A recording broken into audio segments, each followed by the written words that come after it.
오늘은 사무엘 하 10장을 통해서 암몬과의 전투라는 제목으로 함께 은혜 나누도록 하겠습니다. 우리 하나님께서는 이 세상을 치리하실 때 사람을 통해서 치리하신다고 했습니다. 그런데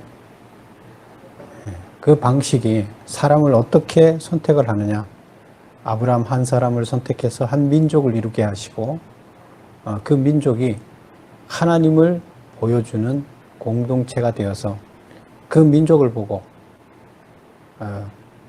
주변 나라들이, 주변 공동체들이 하나님을 믿게 하는 방식, 이것이 하나님의 방식이었습니다.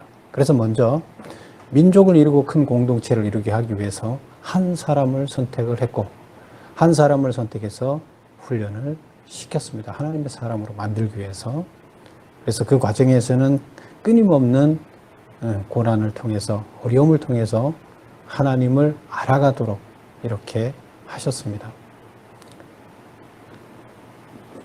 그런데 어쨌건 이스라엘 백성들은 하나님과 계약을 맺고 하나님의 아들로서 하나님의 일을 대행하는 자가 되었는데, 근데 결국 이스라엘 나라가 다 망하고 땅도 잃어버리고 나라도 잃고 포로로 끌려갔어요.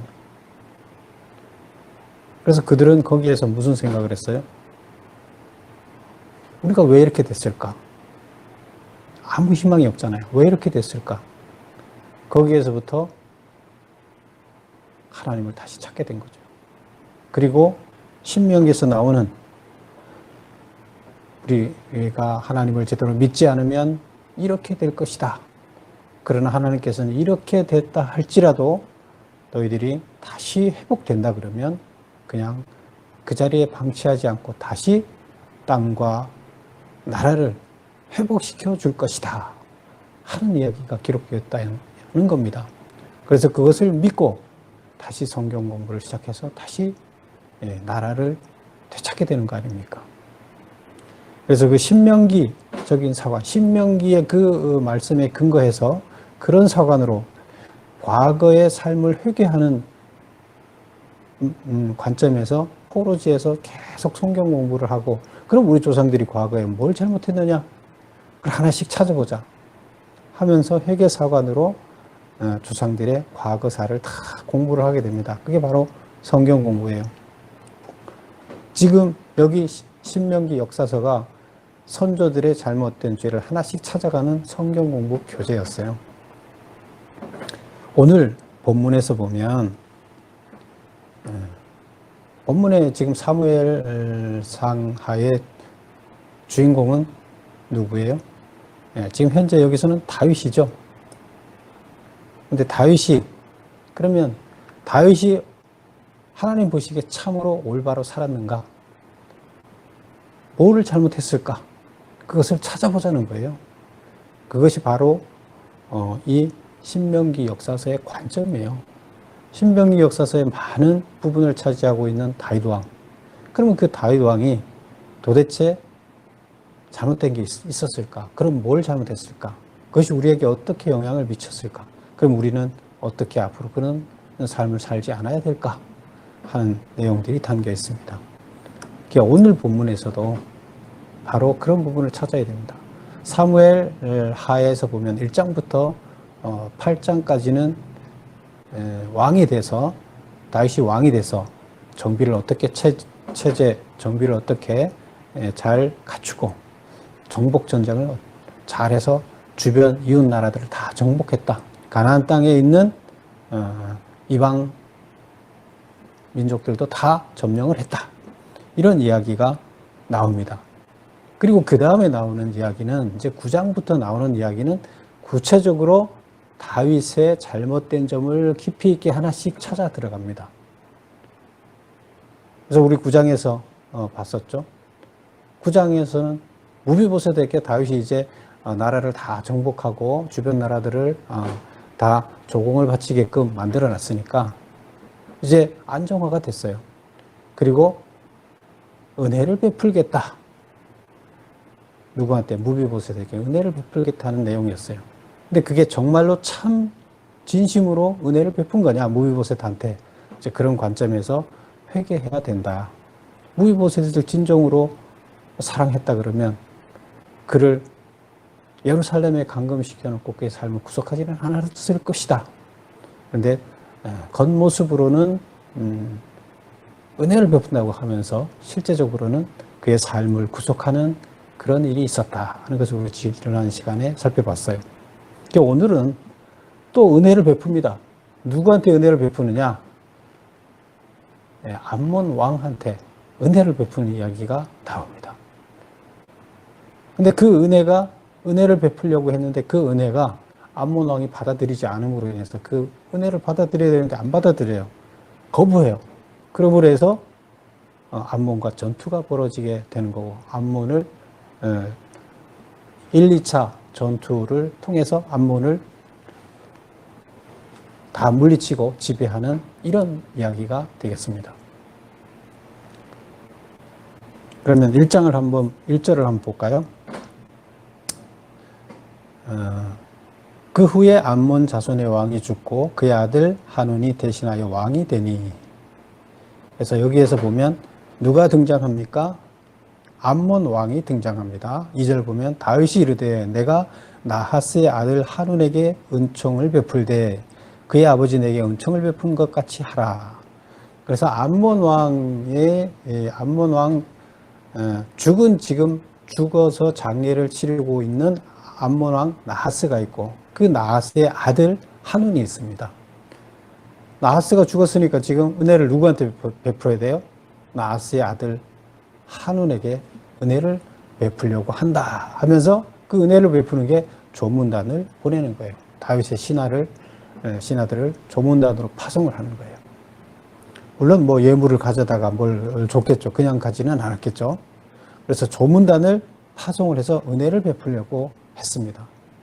그럼 여기서 나하스라는 사람이, 암몬의 나하스라는 사람이 처음 등장하는 건 아니에요. 성경에서 지금. 어디서 나왔을까요? 이스라엘과 어떤 관계에 있었을까요? 네. 나하스는 그럼 그 전에 먼저 암몬부터 살펴볼까요? 암몬은 어떤 나라예요? 누구의 후손이에요? 네, 롯의 후손이죠. 롯의 후손. 그 아브라함의 조카 롯의 후손. 그래서 롯의 두 딸이 낳은 자식들의 후손이 암몬과 모압이었죠. 그래서 모압은 다윗의 증조모 되는 룻 여자가 모압 여자였죠. 그래서 그런 관계가 있었어요. 근데 암몬은 어떤 관계가 있을까요? 뭐 특별한 그런 관계는 없었어요. 그런데 나하스가 이스라엘을 점령을 했던 이야기가 나옵니다. 사무엘상 11장에 보면 야베스 길르앗에 나하스가 쳐들어옵니다. 예, 그때는 암몬이 강했어요. 이스라엘은 약했습니다. 그래서 쳐들어와서 뭐라고 얘기하냐면 너네들을 내 종으로 삼을 건데 내 종이 되려고 그러면 너희들 오른쪽 눈을 다 뽑아라. 그러면 내가 너희들을 종으로 받아주겠다. 오른쪽 눈을 빼라는 것은 전쟁을 하지 못하게, 화살을 쏠 때 이렇게 한쪽 눈을 감고 오른쪽 눈으로 조정을 해야 되죠. 왼쪽 눈을 감고. 그런데 그 오른쪽 눈을 뽑으면 거리 조정이 안 돼요. 화살을 쏠 수가 없어요. 그냥 일하는 일꾼으로 너희들을 노예로 쓰겠다. 전쟁을 못하게 만들겠다. 그렇게 되면 내가 너네들을 뽑고 오면 종으로 삼아주마. 이거 말이 돼요? 그래서 길앗 장로들이 그러죠. 좀 기다려 주십시오. 우리를 위해서 싸울 사람이 있는가 우리가 살펴보겠습니다. 그래라. 그래서 여기저기 소문을 그 이스라엘 백성들한테 연락을 했더니 그때 누가 등장합니까? 사울 왕이 등장하는 거예요. 사울은 이미 기름 부음을 받은 상태에서 자기 고향에 돌아가서 밭을 갈고 있다가 그 이야기를 듣고 울분을 토합니다. 그리고 자기가 밭 갈던 소 2마리를 잡아서 각을 떠서 12지파에게 보내고 12지파에서 지금 상황이 이런데 나라를 위해서 일어서자. 30만이 넘는 이스라엘 군대가 모집이 됐어요. 그리고 사울이 결국 나하스를 물리쳤습니다. 물리치고 나하스와 암몬과 계약을 했어요. 어떤 계약을 합니까? 주종 계약. 암몬은 자기가 주인이 되고 이스라엘이 종이 되는 계약을 하려고 왔지만 실제적으로 사울이 그를 정복함으로 인해서 나하스가 종이 되는 그런 계약을 하고 갔어요. 그 다음부터 조공을 바치는 암몬은 조공을 바치는 나라가 됐어요. 나하스는 사울에 대해서 좋은 감정을 가졌을까요? 결코 좋은 감정을 가질 수가 없죠. 이스라엘에 대해서 좋은 감정을 가졌을까요? 그렇지 않죠. 그런데 여기서 보면 그 나하스가 다윗이 이렇게 얘기합니다. 2절에서 다윗이 이르되 내가 나하스의 아들 한운에게 은총을 베풀겠다. 왜 은총을 베푸느냐? 그의 아버지가 내게 은총을 베푼 것 같이 내가 은총을 베풀겠다 이거예요. 그 아버지가 은총을 베풀었대요. 다윗한테 왜 은총을 베풀었을까요? 네, 다윗은 바로 사울에게 쫓겨다녔죠. 계속. 그래서 사울의 불쌍한 처지나 조공을 바치는 자기 처지나 비슷했겠죠. 그래서 아마 나하스가 다윗에게 무슨 은총을 베풀었는지는 잘 모르지만 추측컨대 아마 다윗이 도망 다닐 때 그 다음에 다윗을 추종하는 자가 몇백 명 됐잖아요. 몇백 명 같이 그 가족까지 하면 최소 1000명, 2000명이 넘어갔을 그 인원을 데리고 힘들게 살 때 아마 먹을 것을 후원해 주지 않았을까, 그런 은혜를 베풀지 않았을까, 이런 추측을 해봅니다. 어쨌든 그게 고마워서 그 아들에게 은혜를 베풀겠다 이겁니다. 그래서 나하스와 사울하고는 적의 관계예요. 사울과 다윗은 적의 관계예요. 적의 적은 같은 편이죠. 그래서 나하스와 다윗은 서로 동질감을 갖고 있었고 좋은 감정을 갖고 있었고 후원을 해줬다. 그래서 그게 감사해서 지금 그 나하스가 죽었는데 은혜를 베풀겠다. 베풀어서 그 아들 한운에게 조문을 하게 되는 겁니다. 그래서 갔어요. 그랬는데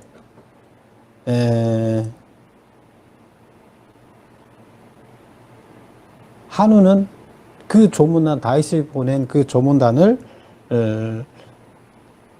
그대로 받아들이질 않았어요. 은혜를 베풀려고 하는 그 은혜를 받아들이지 않고 어떻게 했느냐? 모욕을 줬어요. 어떤 모욕을 줬느냐? 4절에 한번 볼까요? 이에 한운이 다윗의 신하들을 잡아 그들의 수염 절반을 깎고 그들의 의복의 중동볼기까지 자르고 돌려보냈다. 수염 절반을 깎았다. 수염을 반은 깎고 반은 놔뒀다. 그 다음에 의복의 중동볼기. 중동볼기라는 건 이 얼굴의 볼기처럼 이 몸의 가운데 있는 볼기, 엉덩이를 얘기해요. 이 엉덩이가 보일 정도로 옷을, 그때 옷이 두루마리처럼 긴 옷이잖아요. 긴 옷인데 긴 옷을 엉덩이가 보이게 잘랐어요. 근데 그때 당시에는 제사장들만 속옷을 입었어요. 근데 백성들은 속옷이 없었어요.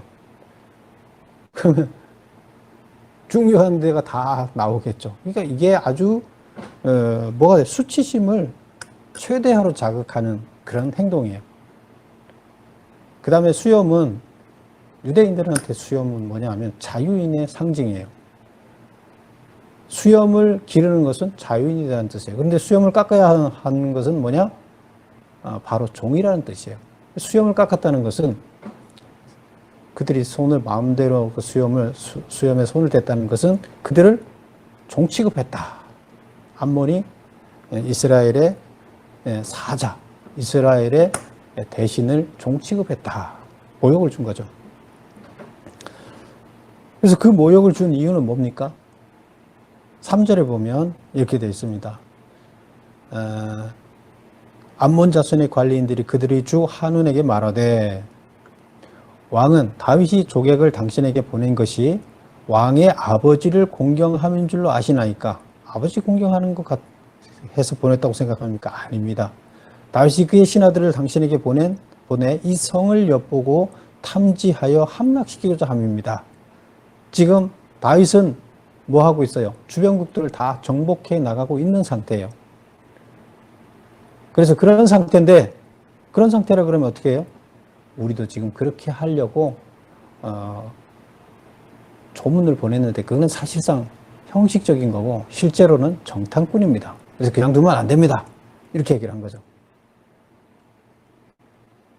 그래서 그들을 모욕을 준 이유는 조문단으로, 정말로 조문단으로 봤다 그러면 감사하게 생각을 해야 되겠죠.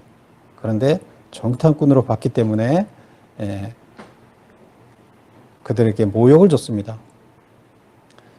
그래서 이 소식이 다윗에게 전해지고 모욕을 줬다는 소식이 전해지고 그들은 이제 돌아오는 길인데 다윗이 그들한테 연락을 합니다. 예루살렘까지 오지 말고 여리고 성에서 머물면서 수염이 다 자랄 때까지 기다렸다가 돌아오라. 이렇게 얘기를 합니다.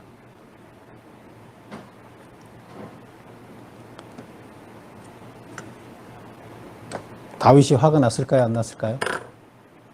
다윗은 은혜를 베푼다고 베풀었는데 이렇게 모욕을 줬으니까 화가 났죠. 사실 이거는 전쟁 선포예요. 그러면 암몬은 지금 힘이 약해요. 다윗은 어떤 상태예요? 다윗은 지금 가나안 지역에서 가장 강대한 국이 돼 있어요. 떠오르는 별이에요. 그런데 왜 그들을 건드려요? 어차피 지금 다윗은 자기네들을 가만히 두지 않을 것이다. 뭐 거기에 대해서 뭐 지금 어차피 전면전을 하고 죽기 살기로 싸워보자. 이제 이런 생각인 거죠. 그러면 이제 그들이 그렇게 해놨으니까 겁이 나겠죠. 다윗이 정복해 올 거 아니에요. 그럼 대책을 마련해야 될 거 아닙니까? 그래서 6절부터 8절까지 이야기가 그들이 대책을 마련하는 이야기입니다. 근데 무슨 대책을 마련합니까? 네, 바로 암몬 위쪽에 보면 암몬 위쪽에 이스라엘 북쪽에 아람이라는 나라들이 있어요. 근데 아람 연합국이 있는데 그 연합국은 마찬가지로 작은 아람 여러 개가 모여서 아람 연합국을 형성합니다. 그래서 그 아람의 이름들이 여기 보면 6절에 보면 이렇게 나와 있습니다. 벳르홈 아람 사람, 소바 아람 사람, 그 다음에 마가, 그 다음에 돕. 아람이 어떤 나라가 있나? 벳르홉, 소바, 마가, 돕. 이런 아람이 여러 개 작은 아람의 나라가 합쳐서 연합 아람입니다. 근데 이들을 다 이 아랍 연합국들을 용병으로 샀어요. 고용을 했어요. 그래서 이들을 고용했는데 여기 보면 몇 명을 이들을 다 해서 몇 명을 고용했느냐? 33,000명을 고용했어요. 근데 지금 여기 그러면 돈을 줬을 거 아니에요. 그 돈을 얼마 줬는지 여기는 나오지 않아요. 그러나 역대기에 나오는 이야기를 보면 거의 그 나라의 전 재산을 다 모아서 달달 긁어서 용병을 산 걸로, 그렇게 큰 금액을 주고 용병을 산 걸로 되어 있습니다. 그래서 이제 다윗이 어차피 쳐들어올 거니까 다윗과 목숨을 건 승부를 걸겠다. 용병까지 사서 올인을 했습니다. 그 다음에 이제 9절부터 14절까지 나오는 것은, 그럼 이제 전쟁이 일어날 거 아니에요. 다윗이 가만히 있지 않을 것 아닙니까? 그래서 다윗이 이들을 치러 옵니다. 그래서 둘이 서로 1차 전쟁을 하는 이야기가 9절부터 14절입니다. 그럼 다윗은 군대 장관 요압이 있죠. 그 요압에게 그들을 치라고 명령을 합니다. 요압이 군대를 이끌고 나와서 작전을 짭니다. 근데 지금 이 전쟁은 어떻게 전개되느냐 하면, 암몬 왕은 자기 군대를 암몬 성 앞에다 배치를 시킵니다. 그리고 저 멀리 들판에는 아람 군대, 연합 군대를 배치시켜서 숨겨놓고 있습니다. 그래서 양면 작전을 하는 거죠. 이스라엘 백성이 지금 이 성을 공격하러 들어오면 성 앞에서는 암몬 군대가 있고 아람 연합군들은 바깥쪽에서 이들을 양쪽에서 포위해서 진멸시키겠다. 이런 작전입니다. 요압은 이걸 알았습니다. 그래서 요압은 전략을 어떻게 했습니까? 군대를 둘로 나눕니다. 요압 군대, 그다음 요압의 동생 아비새가 있는데 아비새 군대, 이렇게 두 개 제대로 편성을 해요. 그래서 요압 군대는 더 숫자가 많은 용병들이 있는 아람 군대 쪽에 가서 싸우겠다. 그러면 동생 아비새 그 제대는 어디에 싸워요? 암몬 군인들과 싸워라. 이렇게 해서 전략을 수립합니다. 그래서 이제 요압 장군이 동생한테 아비새 제2제대한테 명령을 합니다. 뭐라고 하냐면 12절 보면 너는 담대하라. 우리가 우리 백성과 우리 하나님의 성읍들을 위하여 담대히 하자. 여호와께서 선히 여기시는 대로 행하시기를 원하노라. 그래서 담대하라. 왜 담대해야 되느냐? 우리 백성과 우리 하나님의 성읍들을 위해서 담대히 하자. 우리는 뭐 때문에 싸워야 되느냐? 하나님의 성읍을 지키기 위해서 싸워야 된다는 거예요. 암몬의 성읍이 지금 쳐들어왔는데 암몬의 성읍이 하나님의 성읍이에요? 아니죠. 그냥 놔두면 얘네들이 연합국들이 하나님이 준 가나안 땅으로 쳐들어올 거 아니에요. 이스라엘 땅을 다 정복할 거 아니에요. 그래서 그걸 지키기 위해서 여기를 쳐부셔야 된다. 이겁니다. 그래서 하나님의 성읍을 지키기 위해서, 그 다음에 하나님의 백성을 지키기 위해서, 결국에 포커스는 어디 있어요? 하나님을 지키기 위해서, 하나님의 하나님의 백성을 지키기 위해서 우리는 싸워야 된다. 이것은 뭐 물러설 자리도 없고 우리는 하나님을 지키기 위해서 목숨 걸고 싸워야 된다 이겁니다. 그래서 담대하게 나가서 싸우자.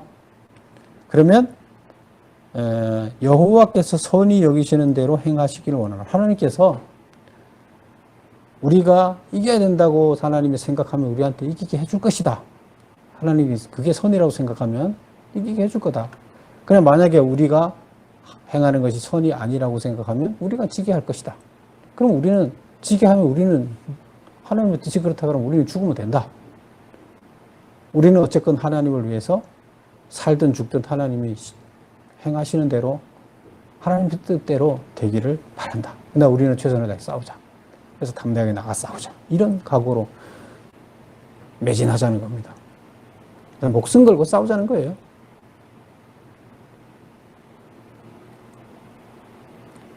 그럼 결과는 어떻게 됐어요? 13절 보면 요압과 그와 함께한 백성이 아람 사람을 대항하여 싸우려고 나가니 그들이 그 앞에서 도망하고 요압이 지금 아람을 군대와 대치하고 있는데 싸우려고 갔어요. 그랬더니 아람 군대가 다 도망갔어요. 연합군들이 33,000명이 다 도망갔어요. 거기 보면 마아가 나라에서는 왕까지 왔어요. 그런데도 도망갔어요. 왜 도망갔어요? 그들은 용병이잖아요. 이미 돈 다 받았잖아요. 돈 받았고, 돈 받았는데 남은 나라를 위해서 자기 목숨 걸고 왜 싸워요? 돈 받았으니까 이제 도망가면 되는 거죠. 하나님을 위해서, 하나님의 성을 지켜서 위해서 목숨 걸고 싸우지 않은 사람과 돈 받고, 이제 자기 목적을 달성했으니까 남의 나라를 위해서 싸워 죽어야 할 이유가 없는 사람과 전쟁이 누가 이기겠어요? 그래서 그들은 싸우지도 않고 도망갔어요. 그래서 싱겁게 끝났어요. 그랬더니 14절 보면 암몬 자손은 아람 사람이 도망함을 보고 그들도 아비새 앞에서 도망했다. 암몬 쪽 사람들도 저쪽 아람 쪽 사람들이 도망가는 걸 보고 도망가면 거기에 있던 이스라엘 군대가 다 또 이쪽으로 붙을 거 아니에요. 그럼 자기들 칠 거 아니에요.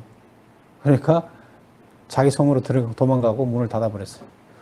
전쟁을 하려고 그래서 전쟁을 못했어요. 다 도망갔어요. 이긴 거예요, 진 거예요? 도망갔으니까 이긴 거죠.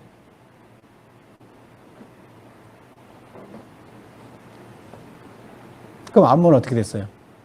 돈은 돈대로 날리고 이스라엘을 쳐부수지도 못하고 자기들이 패한 거죠. 도망갔으니까. 아무것도 된 게 없죠. 돈만 잃어버렸죠. 이게 1차 전투가 심각하게 끝났어요. 그게 보면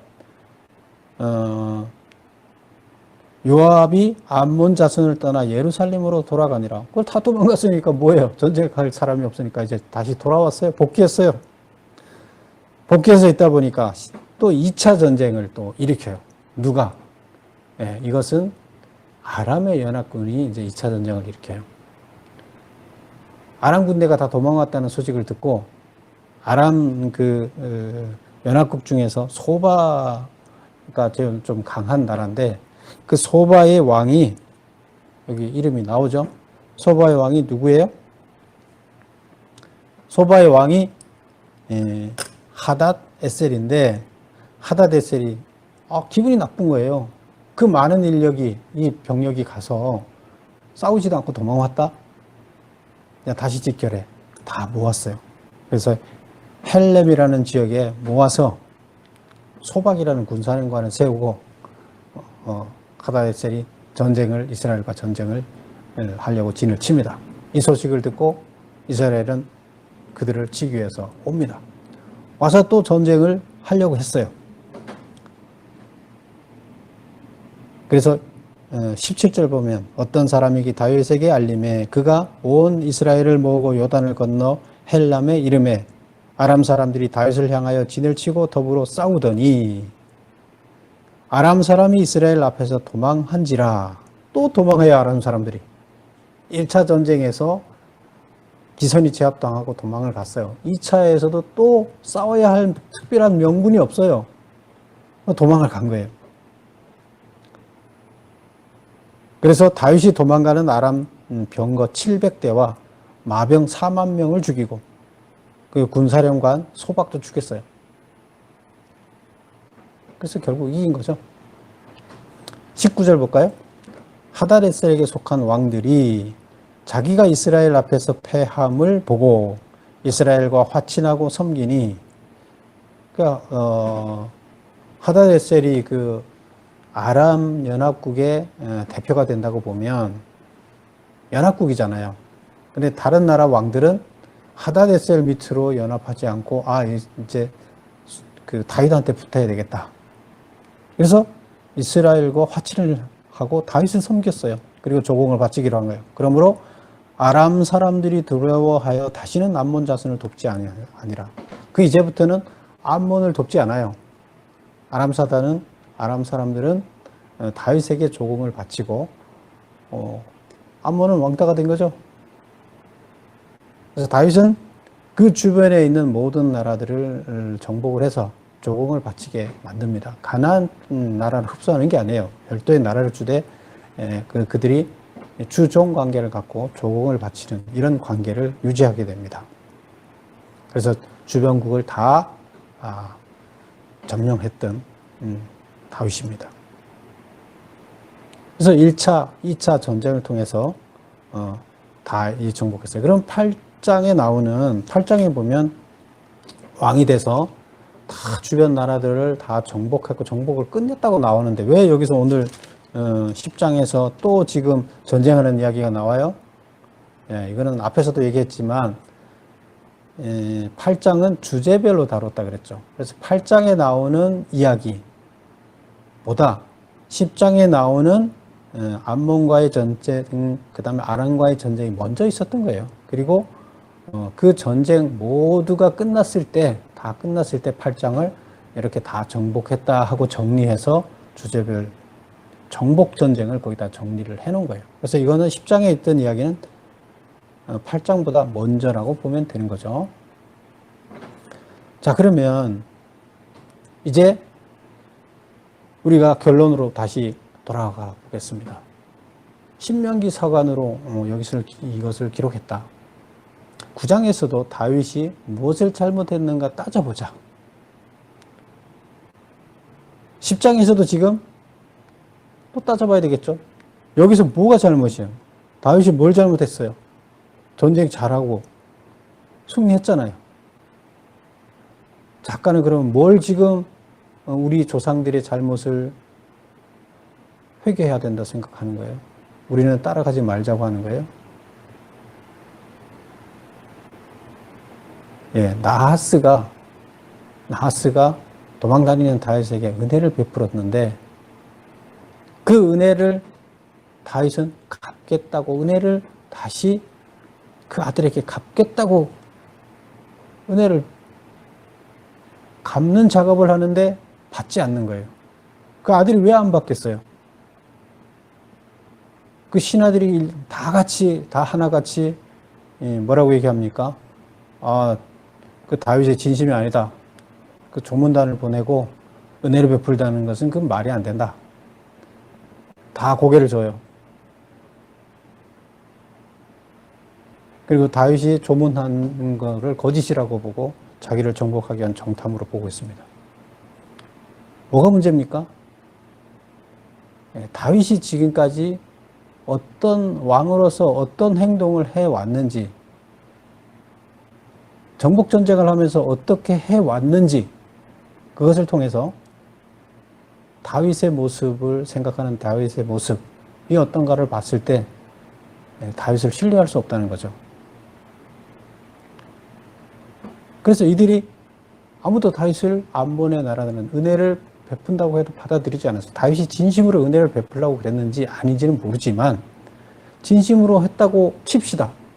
근데 그들은 어쨌든 받아들이지 않았어요. 그 잘못은 누구한테 있어요?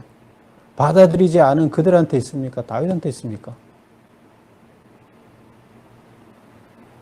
자, 그러면 여기서 하나의 다른 이야기로 돌아가 보겠습니다. 알렉산더 대왕이 세계 정복전쟁에 나섰을 때 그 나라 백성들은 알렉산더 대왕이 그 주변국들은 제발 자기 나라 왕을 제거하고 자기 나라를 지배해 주기를 바랐어요, 백성들이. 그래서 백성들이 들고 일어나서 자기 통치자들을 죽이고 그 나라를 들어서 알렉산더한테 바치는. 그래서 알렉산더는 무혈입성을 하면서 전 세계를 정복해 나갑니다. 가는 데마다 나라를 바쳐요. 왜 그랬어요? 그들에게 뭘 줬기 때문이에요. 뭘 줬어요? 그들을 문명화시키겠다. 그들의 삶의 질을 높여주겠다. 알렉산더 대왕의 큰 포부예요. 그래서 그들에게 실제적으로 각 나라들이 농사를 지어서 쌀 10가마가 나오면 9가마를 세금으로 바치고 1가마를 가지고 먹고 살기 힘들게 가난하게 살았는데 거꾸로 알렉산더는 1가마만 바치고 9가마는 너네가 먹어라.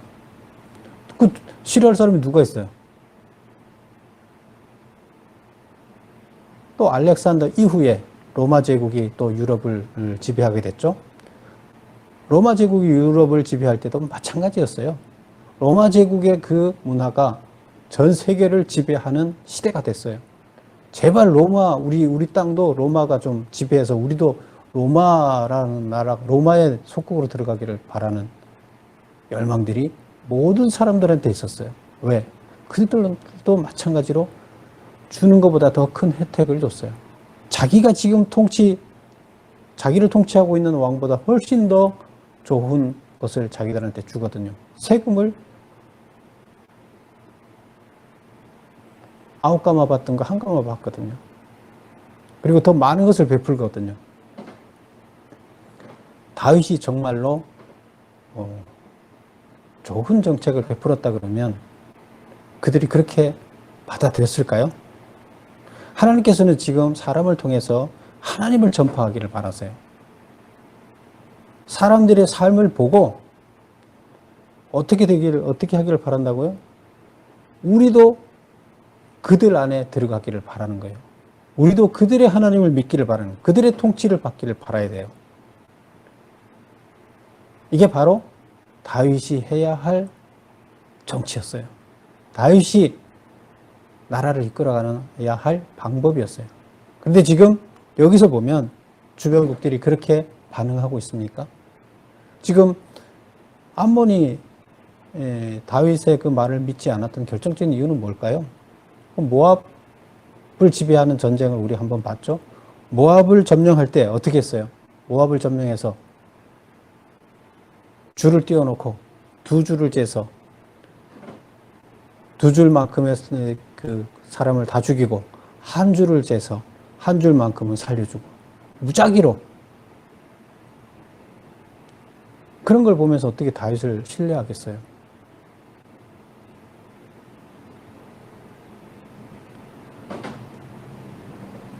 우리는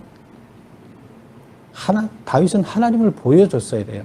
하나님이 어떤 자인가 하나님의 덕을 보여줬어야 돼요. 그리고 하나님의 그 은총 덕 안에 품 안으로 사람들이 들어오기를 바라고 다윗 품 안으로 들어오기를 바랐어야 돼요. 그런데 그런 모습을 보여주지 못했어요. 이것이 다윗이 지적받는 이유입니다. 이스라엘 백성들이 회개하는 이유입니다. 그리고 오늘날 우리 성도들은 어떻습니까? 우리도 똑같아요.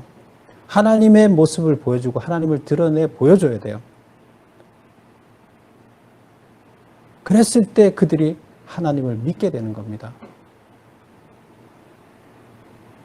우리가 그들을 마음으로 품고 그들을 받아들이고 그들과 우리가 하나 되는 그리고 우리 안으로 들어오기를 바라는 그런 마음을 그들이 가져야 돼요. 그렇게 갖게 하는 그런 모습을 우리의 삶을 통해서 그들이 그것을 느껴야 돼요.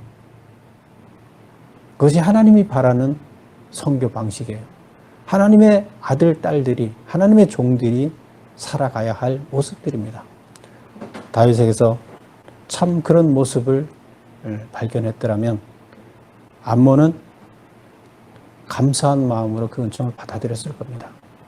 지금 우리도 하나님께서 은혜를 베풀어서 부요하게 됐을 때 다윗은 은혜를 베풀어서 왕이 되고 이제 강대국이 됐을 때 더 베풀고 더 품을 수 있는 나라가 됐어야 되는 거죠.